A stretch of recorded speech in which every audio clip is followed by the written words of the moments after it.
या संदर्भातलं पत्र मी वाटल्यास आपल्याला देतोय। बाकी गोष्टी मी आपल्या समोर देणार नाही। या फार सेन्सिटिव्ह गोष्टी आहेत। यात IPS ऑफिसर्सचे नाव आहेत, अधिकाऱ्यांची नावं आहेत, बऱ्याच लोकांची नावं त्यात येत आहेत। सध्या एका रिपोर्टवरून सरकार आणि विरोधक आमने सामने आलेले पाहायला मिळाले। राज्यात बदल्यांसाठी दलालांचं रॅकेट सुरू असल्याची माहिती एका अहवालातून समोर आली होती। त्यासाठी अनेक लोकांचे फोन सुद्धा टॅप करण्यात आले होते आणि असे आरोप झाले होते की हे सर्व केलं होतं ते राज्य गुप्तचर विभागाच्या तत्कालीन प्रमुख रश्मी शुक्ला यांनी। त्यानंतर त्यांनी तो अहवाल पोलीस महासंचालकांना पाठवला होता।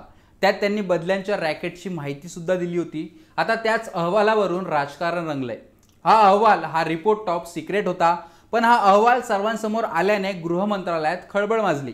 त्यानंतर देवेंद्र फडणवीसांनी या अहवालाचा संदर्भ देऊन सरकारवर आरोप करत केंद्रीय गृह सचिवांची भेट घेतली। पण हा टॉप सिक्रेट अहवाल सार्वजनिक कोणी केला यावरून सध्या चर्चा रंगते। यावर देवेंद्र फडणवीसांनी हात वर करत हा रिपोर्ट मी सार्वजनिक केला नसल्याचं म्हटलंय। पुलिस वालों से सीधी बातचीत चल रही है, तो उन्होंने बकायदा उसके बारे में DG साहब के ध्यान में ला कर दिया और फिर नियम के अनुसार माननीय DG साहब ने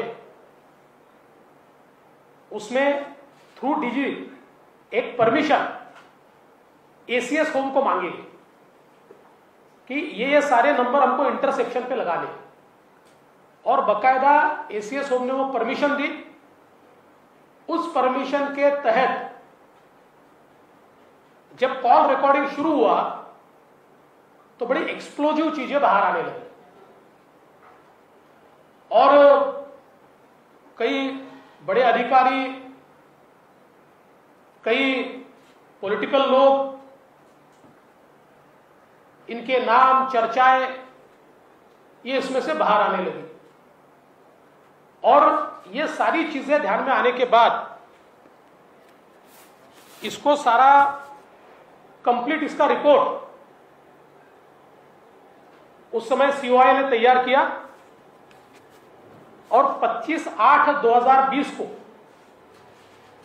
यह रिपोर्ट COI ने, कमिश्नर ऑफ इंटेलिजेंस ने DG साहब को दिया। यावर उत्तर देताना नवाब मलिक यांनी म्हटले की तो अहवाल लोकांच्या समोर ठेवणं ही माझी जबाबदारी होती। फडणवीसांनी तो 6 GBचा डेटा दाखवावा असं आव्हान मलिक यांनी फडणवीसांना दिलंय। देवेंद्र फडणवीस यांच्या जवळची व्यक्ती वर्षा निवासस्थान, मंत्रालय, मनपा कार्यालयात येत होती। राज्याचे अधिकारी भेटायचे। फडणवीसांच्या जवळच्या माणसाने, नीरज गुंडेनं ट्विट करून या अहवालाबाबत सांगितलं। हा अहवाल 2 ठिकाणांहून फुटला असेल, एक तर DGP कार्यालय किंवा नीरज गुंडे यांनी हा अहवाल फोडला असेल। आता या प्रकरणात गुन्हा दाखल झाला आहे, त्यामुळे देवेंद्र फडणवीस घाबरले असतील असा टोला नवाब मलिक यांनी लगावलाय। काही दिवसांपूर्वी देवेंद्र फडणवीस यांनी पत्रकार परिषद घेऊन बदल्यांमध्ये गैरव्यवहार सुरू असल्याचे आरोप केले होते। त्यांनी परमबीर सिंग यांच्या याचिकेचा उल्लेख सुद्धा केला होता। त्यात रश्मी शुक्ला यांनी दिलेल्या अहवालाचाही उल्लेख होता। फोन टॅप करून ही माहिती समोर आली होती असं बोललं गेलं आणि या संबंधीचा डेटा आणि पुरावे घेऊन देवेंद्र फडणवीस थेट केंद्रीय गृह सचिवांना भेटायला गेले होते। त्यानंतर रश्मी शुक्लांवर सत्ताधाऱ्यांनी आरोप केले, त्या भाजपच्या एजंट असल्याचं काही मंत्र्यांनी म्हटलं। तसंच फोन टॅपिंग अवैध होती असंही सांगितलं गेलं। त्यानंतर वस्तुस्थितीदर्शक अहवाल तातडीने सादर करावा असा आदेश मुख्यमंत्र्यांनी मुख्य सचिवांना मंत्रिमंडळाच्या बैठकीत दिले होते। त्यानंतर मुख्य सचिवांनी आपला अहवाल सादर केला। आतंकवाद, दहशतवाद, दंगली घडवणं यासारखी कृत्य करणं यासाठी काही खासगी व्यक्तींचे फोन टॅप केले जातात। त्यासाठी शुक्ला यांनी परवानगी मागितली होती। ती परवानगी त्यांना देण्यात आली सुद्धा होती। मात्र या प्रकरणात मूळ उद्देशापेक्षा वेगळ्या कामांसाठी या तरतुदीचा गैरवापर करून शासनाची दिशाभूल केल्याचं दिसतं असं अहवालात म्हटलं गेलंय। या फोन टॅपिंग बद्दल रश्मी शुक्ला यांच्याकडून स्पष्टीकरण मागवण्यात आलं होतं। त्यानंतर रश्मी शुक्ला यांनी सीताराम कुंटे तसेच गृहमंत्री आणि मुख्यमंत्री यांची व्यक्तिशः भेट घेतली होती। झालेल्या प्रकाराबद्दल दिलगिरी सुद्धा व्यक्त केली होती असं या अहवालात म्हटलं गेलंय। मुख्य सचिव सीताराम कुंटे यांनी ही सविस्तर अहवाल मुख्यमंत्र्यांना दिलाय। त्यात फोन टॅपिंगमध्ये दावा करण्यात आलेल्या बदल्या प्रत्यक्षात झाल्या नाहीत असं सांगण्यात आलंय। त्यावर सुद्धा देवेंद्र फडणवीसांनी भाष्य केले आणि हे चुकीचं असल्याचं म्हटलंय। यह जानकारी मिली थी कि मुंबई के किसी होटल में कुछ लोग डीलिंग कर रहे हैं और कुछ पुलिस अधिकारी वहां जा रहे हैं। मैंने तुरंत कमिश्नर इंटेलिजेंस को बुलाया, मुंबई CP को बुलाया, एक प्लान ऑपरेशन हमने किया, तुरंत इंटरसेप्शन किए, उन सभी लोगों को अरेस्ट किया और चार्जशीट भी दाखिल हुई, क्योंकि सारे सबूत इंटरसेप्शन के माध्यम से थे। इसी प्रकार से वही सीओआई जब उस समय थी, वही सीओआई अभी भी थी। और मैं बहुत स्पष्ट कर देना चाहता हूं कि मेरे आने से पहले भी माननीय आर पाटिल जी के समय कमिश्नर ऑफ इंटेलिजेंस वही सीओआई थी, श्रीमती रश्मि शुक्ला, और इसलिए उनको तीनों गवर्नमेंट का एक्सपीरियंस है। तो उनको जब यह जानकारी मिली कि एक रैकेट ये मिनिस्टर का नाम इस्तेमाल कर रहा है, उनके ऑफिस के लोगों के नाम आ रहे हैं, और कहीं ना कहीं ट्रांसफर पोस्टिंग में या संपूर्ण प्रकरणावर राष्ट्रवादीचे मंत्री जितेंद्र आव्हाड यांनी रश्मी शुक्ला यांच्यावर गंभीर आरोप केले होते। कसं त्यांनी एका आमदाराला धमकावलं हेही जितेंद्र आव्हाड यांनी सांगितलं होतं, ते सुद्धा पहा। स्वतः माननीय राजेंद्र यड्रावकरांशी बोललो, त्यांनी मला सत्य परिस्थिती समजून सांगितली। त्यांच्या मागावरती एक एसीपी लेवलचा अधिकारी डीवायएसपी ज्याला तिथे म्हणतात ग्रामीण भागात, तो ठेवण्यात आला होता।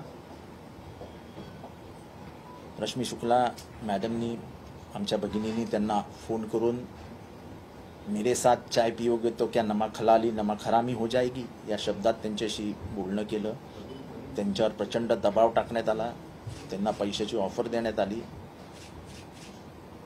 आणि हे रश्मी शुक्लांनी का केलं याची माहिती मला नाही, पण त्याचा संबंध कुठे येतो तर रश्मी शुक्लांचा फोन की तुम्ही महाराष्ट्र विकास आघाडीत जाऊ नका, आणि त्याच्यानंतर त्यांनी केलेलं फोन टॅपिंग, आणि त्याच्यानंतर तो अहवाल आणि आजचा गदारोळ हा याचा सिक्वेन्स घेतला तर रश्मी शुक्ला कोणासाठी काम करत होत्या हे महाराष्ट्राला वेगळं सांगायला नको। असं आहे की काही म्हणजे ही सरकारकडनं आपण खूप मोठ्या हृदयाचे आहोत ही दाखवण्याची चूक झाली। जे शिवाजी महाराजांचं होतं की चूक घडल्यास माफी नाही, तात्काळ शिरच्छेद, ही शिकवण महाराष्ट्रातलं हे सरकार थोडंसं माणुसकीच्या नात्याने विसरलं होतं। आता सगळ्या चुका करून जर रश्मी शुक्ला रडत माननीय मुख्यमंत्री, माननीय गृहमंत्री, माननीय मुख्य सचिव, उपमुख्य सचिव गृह यांच्याकडे गेल्यानंतर की माझी चुकी झाली, मला माफ करा, एक आणि त्याच्यात माझे पती नुकतेच वारले आहेत, तेव्हा कुठल्याही माणसाला थोडा तरी हृदय असेल तर त्याला पाझर फुटतोच। पण ह्याचा हा कटाचा भाग आहे हे लक्षातच आलं नाही। आता हळूहळू खूप बाहेर येईल। कसं आहे की आतापर्यंत हे कोणी बोलायला तयार नव्हतं, आता बोलतील। आता कालपासनं जे अधिकारी ज्यांचं पोस्टिंगच नाही झालं, चौबे साहेब हे joint CP law and order होते, सर्वात मोठी पोझिशन, ते पैसे देऊन आपली पोस्टिंग बघतील काय? बिश्नोई कमिशनर पिंपरी चिंचवड ते आपली पोस्टिंग मागतील काय? आणि ते पण असल्या थिल्लर माणसांकडनं। म्हणजे commissioner, joint commissioner law and order, त्याचे संबंध डायरेक्ट मुख्यमंत्री, उपमुख्यमंत्री सगळ्यांबरोबर असतात। तो कोणतरी काय नवाज मणियार आणि कोणतरी इंगोले यांच्याबरोबर बोलेल काय? म्हणजे ह्यांनीच माणसं प्लॅन्ट करायची, ह्यांनीच माणसांना संभाषण करायला लावायचं, ह्यांनीच ते टेप करायचं आणि ह्यांनीच त्याचा वापर बाजारात करायचा। आणि मी शिरोळच्या आमदाराचं ट्विट ह्याच्यासाठी केलं की मला रश्मी शुक्ला या बीजेपीच्या एजंट म्हणून काम करत होता हे पुराव्याशी सिद्ध करायचं होतं। आणि टॅपिंग सारखा गंभीर गुन्हा जगात दुसरीकडे नाही। अमेरिकेचं सरकार रिचर्ड निक्सन त्याच्यामुळे कोसळलं होतं आणि बदनाम झालं होतं। हेगडेंचं सरकार त्याच्यामुळे कोसळलं होतं आणि बदनाम झालं होतं।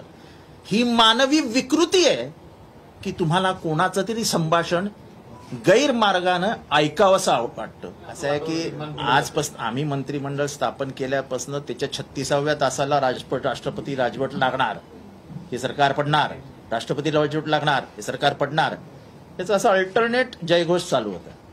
आपला हे म्हणजे आपली गर्दी आपल्याजवळ असावी याच्यासाठी जर प्रयत्न केले कोणी तर त्यात गैर असं वाटतं कामच नाही.